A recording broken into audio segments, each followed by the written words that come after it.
In my absence, I was told that the minister wasn't going to be able to do anything. They would not listen, they wouldn't do it, they would go the way they want.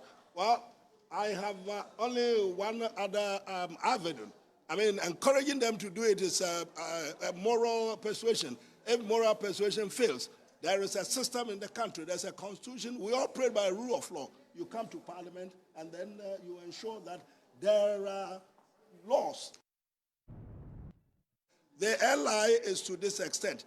The committee would sit down with the manufacturers and then they would determine, a roundtable discussion, determine what is it that is a reasonable price for a bag of cement. And of course, in doing that, they're going to take account of all the factors. We're not simply going to dictate to them, sell it for 20 cedis, sell it for 10 cedis. That's not how it's going to operate. What is most outrageous about the proposed LI is if you look at the purpose of the regulation, it said that the purpose of this regulation is to provide for, one, the streamlining and regulation of the pricing of cement for wholesale and retail distribution in this country. How do you streamline that? Someone who buys cement from Gassem, for example, transport the cement to Tamale. Another person who buys the same cement from Gassem or Jata and transport the cement to Wale Wale, to Bolga, to Paga, to Navrango, to Takwa, to Axim. Their prices can never be the same. If government reduce the taxes that are imposed on the inputs they use to produce this cement, one, if government also reduce the import duties on the clinker and some of the products that they are imported into this country for the purposes of producing the cement, that they would have no reason than to reduce the prices of cement. That is what the government and the minister has control over.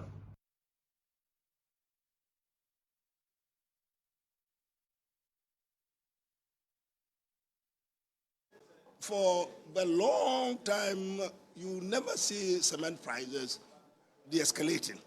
It's always escalating. It's always going up through the ceiling, through the roof, and towards the skies.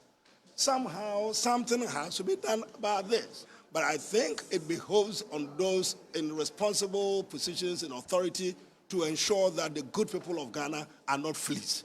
I am not comfortable. I don't believe that we're getting good prices for all that it's worth. I think there's something fundamentally wrong with the pricing of cement in the country. Right. So, K.T Hammond definitely, well, now he says we must say Alaji K.T Hammond, definitely believes in a regime of control pricing. This will not be the first time he's seeking to introduce law to control the price of, certain commodities. He's right, is he not? Cement price has been going up, never de-escalating, as he says. In May of 2012, a bag of cement averagely was 14 Ghana cedis. Now, in June 2024, you are looking at over 100 Ghana cedis for one bag of cement. He's right, is he not? Something must be done. Samson, he's right about the prices, the cost to us. But he's wrong about his solutions. And that is the problem that we have with this MPP government. And that is the reason we say their ideas are finished in terms of solving the problems that confront this country. And we must pack them off and bring persons with fresh ideas that can deal with the situation. You set the price by law. If you violate it, you go to jail, and it's about 3 years in jail. That's the way to make sure there's sanity in the system. You see, it's funny. It's so funny that this government feels things they have control over, which can help manage the price, let's do nothing about. Because that is what will give us the money to be able to live like Arabian kings.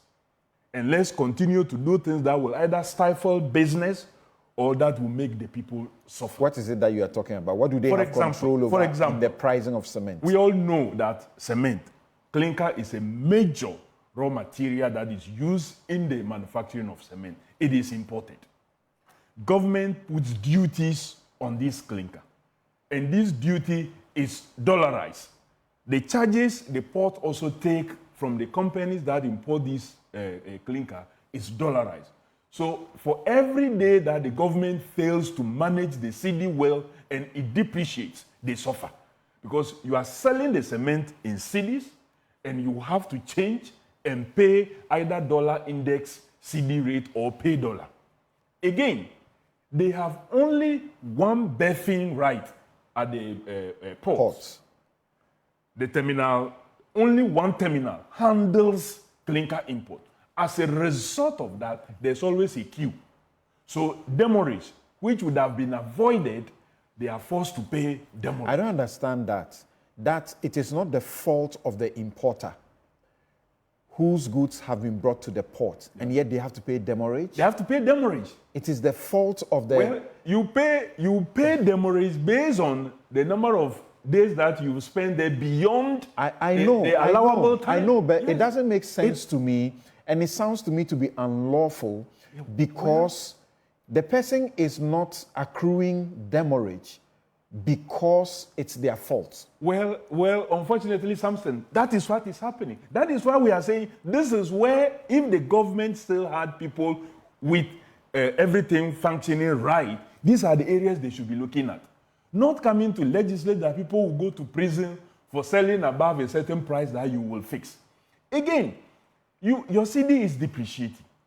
They are importing all these products. You have all kinds of levies on them, including fumigation levy. Meanwhile, no fumigation is done. I've heard them say so. Yes. So why have they been quiet all this while that they pay for levies for things that are not done? Are not done. And yet they continue to pay. And that add cost to the production. And of course, they must also make some profit. And they know tomorrow they are going to import again. And when they import again tomorrow, they will be paying another levy, by which time your cedi has further depreciated. So they must factor the future depreciations even into their today pricing. Yes, but the minister says, which we concede he's correct, that the prices have always gone up. They never come down. Yeah. Well, in this country, since I became an adult, I don't remember any commodity that the price went up and came down.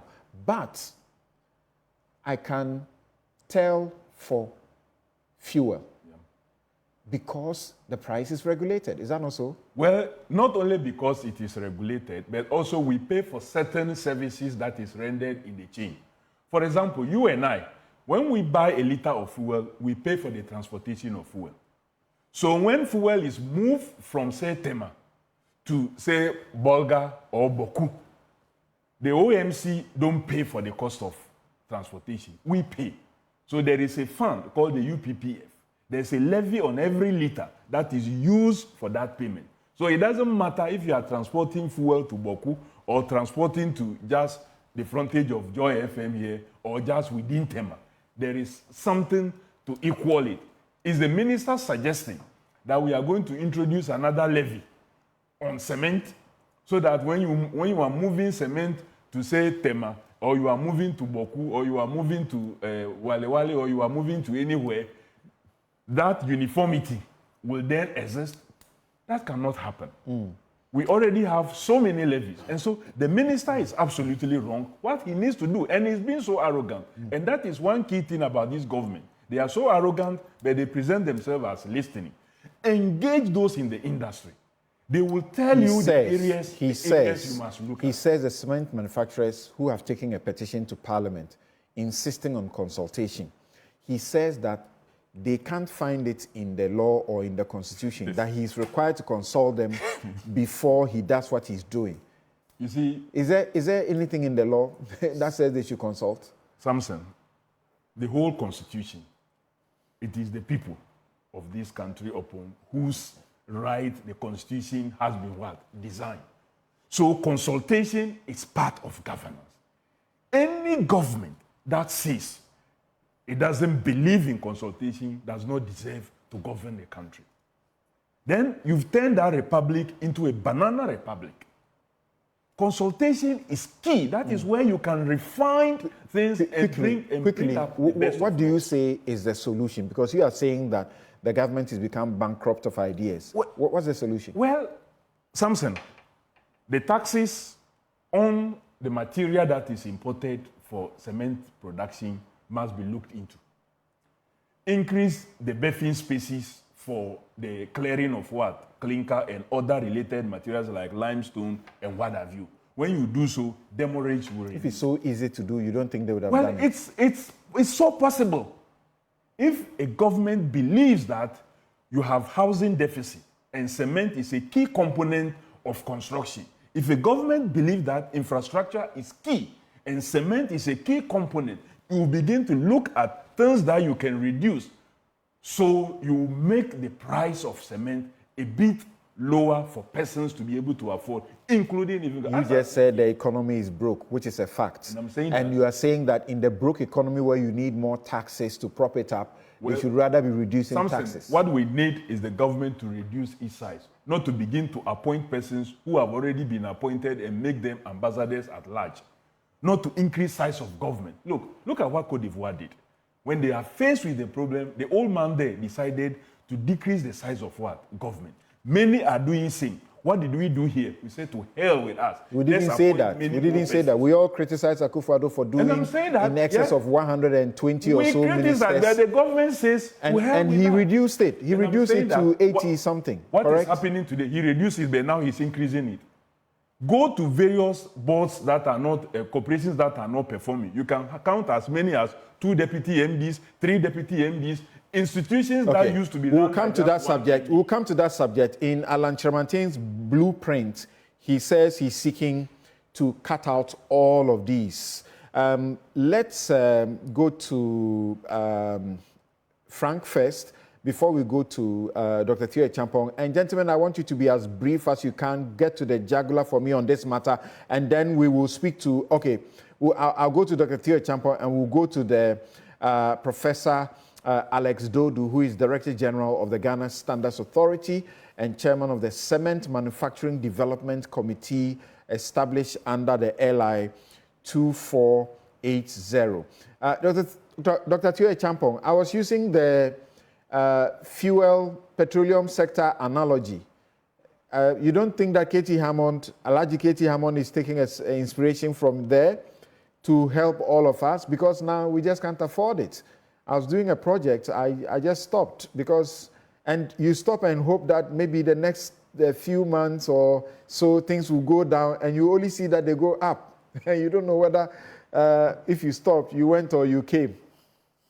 Yeah, no, he's taking inspiration for there, but on this one, he's actually wrong. Let's be very blunt on that. We've had control pricing work in this country, attempt to actually introduce it, and it did not work. And in this case, it's actually a non-starter. It's actually not going to work because what the minister is basically saying is that the people within the value chain are colluding, right? And they are monopolizing the market to their advantage. And I just told you in the last session that if you take cement prices, go back the last 15, 20 years, yeah, take the CD and work out the equivalent in dollar term. In dollar term, it's barely moved. In some years, it's even come down to about $7 or $8. So the problem of the price going up is as a result of the input and specifically your exchange rate, which is the biggest issue here, not because somebody is colluding within the market and therefore you want to attempt to sort of regulate or control, the But he price. speaks about profiteering that is going on in the sector, which has to be checked. Where is the evidence of that? I don't see any evidence from where I sit in terms of that, even if that was happening, not on the scale that then warrants some attempt to actually, correct this with a completely wrong solution from a policy point of view. Because the issue is your exchange rate. Deal with the exchange rate, deal with the CD dollar issues, and most of these things that you're talking about would come within, right, the normal bounds of what you expect. It's not just cement. You can take tomato, you can take pepper. So are we saying that because those other things that we're importing, take chicken, for example, because that is also gone up, then therefore we should impose control prices on chicken and other goods and services in the country? I personally don't buy that, because I think the diagnosis by the minister is actually wrong, and that the root cause of the problem why cement prices are where they are is the fact that your city has been, not stable. Or to borrow the president's where he says that city na hata hata, right? That is really the issue, and that's what you've got to deal with, because you can work it out, index it in dollar, go back 20 years, go back 15 years, and you see that the price in dollar term has barely moved, because you're importing most of those, right, inputs to that. So Kofi Adam was saying, you go to the port, the clinker and other things that are used to make the cement, the other input costs, even electricity, right, which is a big component in actually making cement locally. All of those prices have gone up. So necessarily it will go up. And remember that electricity, the people sell it to us in dollars. And then, you buy it in cedi. So when your cedi again is struggling, you would struggle with that. The problem, I don't think, is because somebody is colluding to game the market. Okay. It's a problem of, monetary. So for the two of you, this legislation is a no-no. Professor Alex Dodu, Director General of the Ghana Standards Authority and Chairman of the Cement Manufacturing Development Committee, established under the LI 2480. Thank you very much for making time to join us here. What's your reaction to what you have heard so far, beginning with the cement manufacturers group who issued a petition and insisted, they said among other things, that it is with deep surprise that we note that this proposal was made without any proper consultation with the key stakeholders in the cement industry, particularly the cement manufacturers. Such an approach undermines the principles of fairness, transparency, and inclusive decision-making, which are vital for the effective governance and regulation of the industry. We firmly believe that the issues leading to the escalation of cement prices are complex and multifaceted, primarily driven by the rapid and consistent depreciation of the Ghanaian cedi, just as Tia Champo has said, against the US dollar.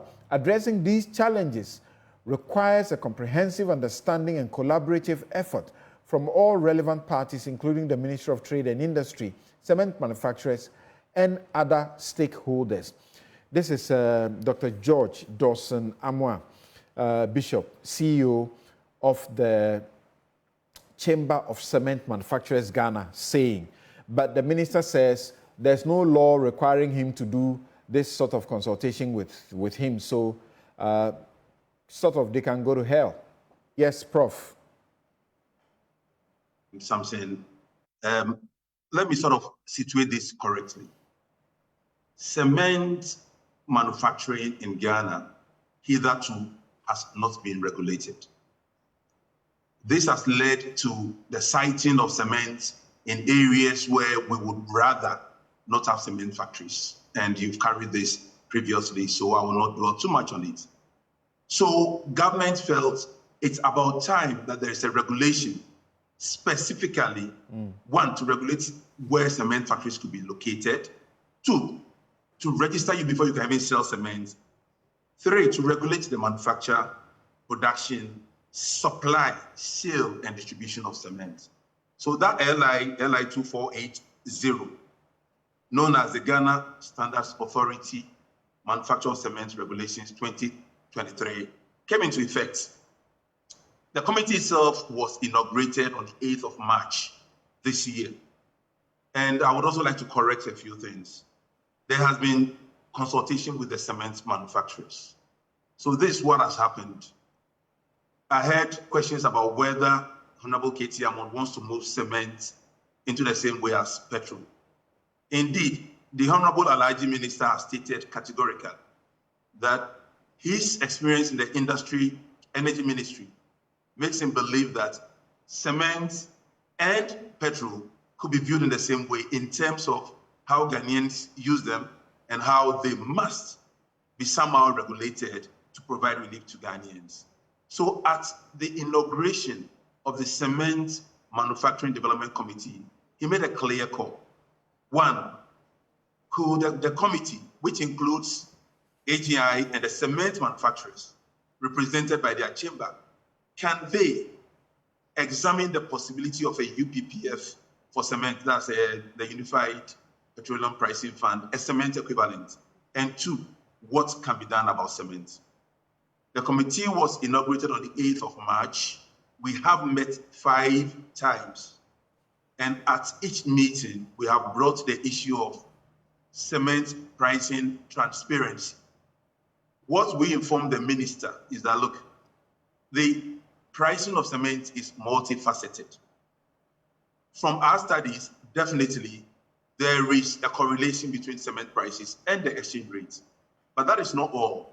Our focus is the ex-factory price of cement fair enough so that other prices, when they add up, will not be inimical to the Ghanaian? So the question is, are we being charged too much for cement as it comes to the factory? At the committee meetings, 5 different meetings, the question to the manufacturers is, can you declare your ex-factory price? Just declare, or your indicative ex-factory price, so that if a consumer is buying, they know how much Gasem, Supersem, name the companies, are selling it at the factory gates. That provides some transparency. Indeed, all players have agreed that we know the cost buildup. Clinker is key, energy is key, exchange rate is key. But can you voluntarily declare the ex-factory prices? The minister said something which have been lost. He stated that after consistently requesting this and not getting, he has resorted to the point of legislation because industry does not want to be regulated. I believe that the whole purpose of the legislation is to promote openness and transparency in cement prices. The cement manufacturers have indicated that there are some taxes which must be reviewed. We have all agreed. In fact, we have no challenge with that because at the end of the day, it must be a national conversation. We have 3 cement companies in Ghana, or 2, starting from Gasem and so on. Now we have 14 and the number is growing. How can we promote transparency whilst putting focus on, one, the quality, which is a separate matter, as well as the prices? So really, the issue has always been on the indicative ex-factory prices. And they were told to voluntarily self-publish so that the committee can make Ghanaians aware of the average ex-factory price of the various batches of cement. Something they have not done so as we speak. And that has been an issue of both concern and a bit of frustration, both to the ministry, myself, and all players. So really, it's about transparency in cement pricing, ensuring fair return on investment, and ensuring that the Ghanaian consumer receives a fair deal at the end of the day. And I dare say that these issues will come across for other sectors. So it's good to situate it that way. That the Republic have a role in ensuring that pricing and profiting are within a framework. And our view is that it is the right thing to do because that is what the country needs. And it's done in all countries, including the So as you are saying now, the cement manufacturing, companies are growing, and like we say, water will find its level. Why does the government not choose to allow competition to determine what this becomes in a free market economy?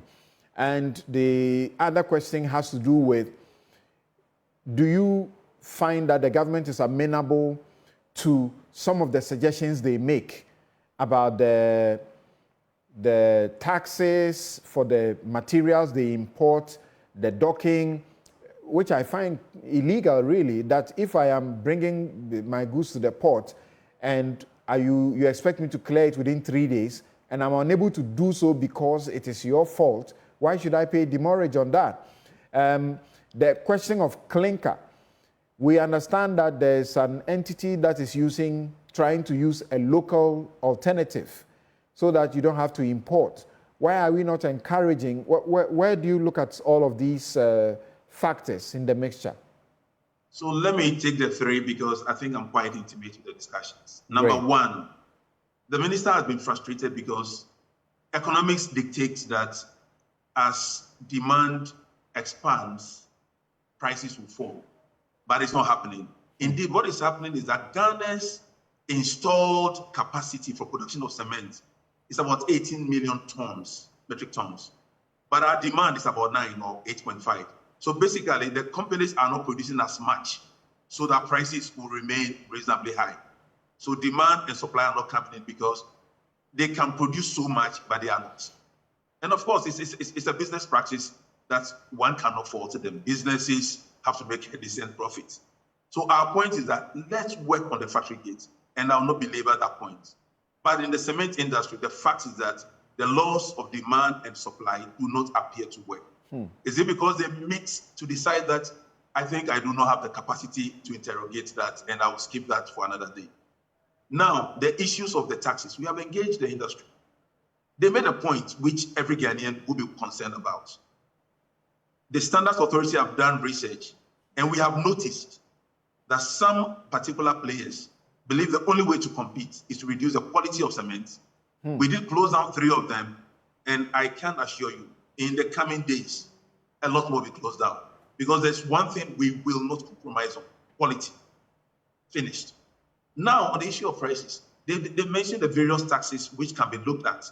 And when we went to Parliament, that was on Thursday with the Honorable K.T Hammond, Honorable Dominica Yeni, there was no disagreement on the fact that there must be transparency in the pricing of cement. The issue which came up, and we did find various degrees of acceptance between different players, is the mention of the word price control.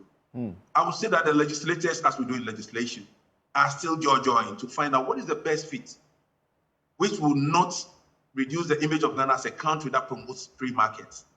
But what fit would also show all players that as a country, there are regulations for all players. I mean, we remember recently Microsoft being fined for using their dominant market position to drive out competition. We know about the MTN being asked to charge realistic rates, and so on and so forth. So our point is that there must be transparency. The issues of the taxes, indeed, the industry players were right. They said if these taxes were for regulatory purposes, so that all players are playing on an even playing field, we'll love it. And as the Standards Authority, what we want, definitely, is more funds to ensure that every bag of cement you buy is of the quality you expect. Then the market will play. That has to happen. But in tandem with that, we believe that transparency in the cost build-up will also benefit consumers. And we will then have an open and transparent discussion between all of us. Right. In 30 seconds, what will be your proposal to ensure that this happens in a manner that satisfies all the players? The manufacturer should accept that government's request for transparency in the pricing of the ex-factory price of cement is key. They must also work with government to see which taxes could be moved into regulatory affairs, because when that happens, let me say the players not playing according to the rule will go out, and the genuine, decent players can produce good quality products, hopefully at affordable or more affordable prices that Ghanaians can buy. That way you realize that we would have moved from where we were to where we all want to go collectively as a nation. Thank you. Thank you very much. Professor Alex Dodu is the Director General of the Ghana Standards Authority and also Chairperson of the Cement Manufacturing Development Committee established under law. We take a break.